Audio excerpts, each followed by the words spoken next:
Thielot, et vous passez le relais à l'invité politique du dimanche, Sébastien Jumel, député communiste de Seine-Maritime. Bonsoir monsieur. Bonsoir. Je vous voyais approuver les propos que nous venons d'échanger avec Daniel Sportillo sur ces remontées qui se font de plus en plus acides des territoires. Est-ce que c'est ce que vous observez dans votre circonscription aux alentours de Dieppe ?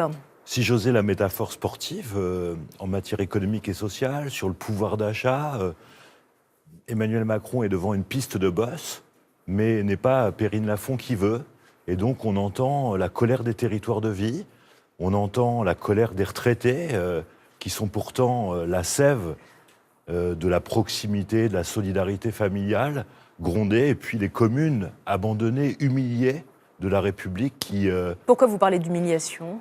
Parce que ce gouvernement a fait le choix d'aller vite lorsqu'il s'agit de câliner la finance et a fait le choix d'être moderato cantabile, doux, tranquille lorsqu'il s'agit de donner des signes à la France d'en bas, à la France qui manque, à la France qui souffre. Sauf que cette France-là se réveille et est en colère. Votre territoire, il est essentiellement rural. Que vous disent les administrés de ces territoires ? Quelle est leur grande inquiétude, leur souffrance peut-être pour certains ? Les retraités prennent conscience assez rapidement que l'augmentation de la CSG est punitive. Et j'ose ce mot fort, c'est une punition à l'égard des retraités. Et puis, la ruralité se sent abandonnée. Les classes qui ferment en milieu rural, les services publics... Les hôpitaux, est-ce que vous êtes concernés ? Et puis, évidemment, l'asphyxie des hôpitaux. L'hôpital est malade. Il y a de la souffrance dans le milieu hospitalier, chez les aides-soignantes, chez les infirmières, mais y compris les médecins considèrent qu'ils sont en conflit de valeurs permanent face à un hôpital littéralement abandonné par l'État.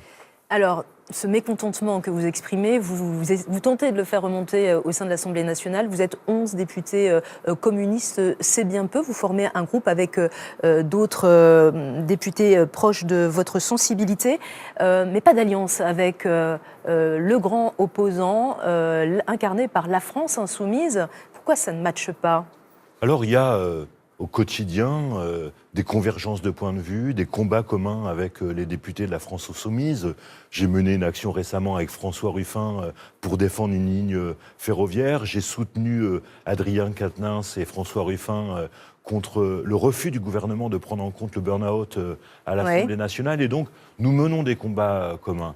Il y a nécessité de reconstruire la gauche, de donner de l'espoir au peuple de gauche. Et donc, moi, je fais partie de ceux qui pensent que face à un gouvernement de combat, comme celui d'Édouard Philippe, il n'y a pas de place pour les chicanes. Et c'est pourtant le cas. C'est pourtant le cas. M. Mélenchon n'exprime pas le besoin ni l'envie de former notamment des listes communes. Je pense à ce grand test électoral. L'année prochaine, c'est dans 1 an, les élections européennes. Et si on vous compte, vous êtes 5 listes à gauche. Autant dire que ça ne va pas peser bien lourd.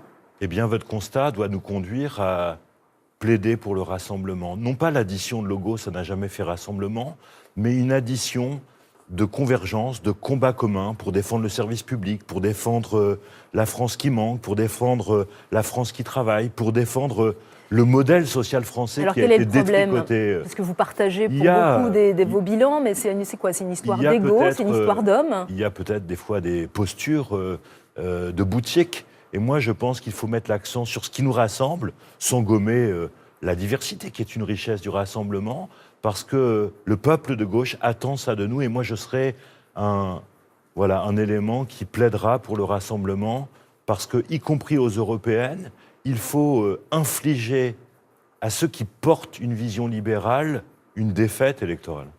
Pierre Laurent, secrétaire national du Parti communiste, est-il l'homme de la situation pour affronter notamment ce test électoral et puis accompagner peut-être une unité qui a du mal à se... Moi, je ne résume pas les enjeux, l'avenir du Parti communiste à un seul homme. Je sais qu'il faudra se poser des questions sur les erreurs stratégiques.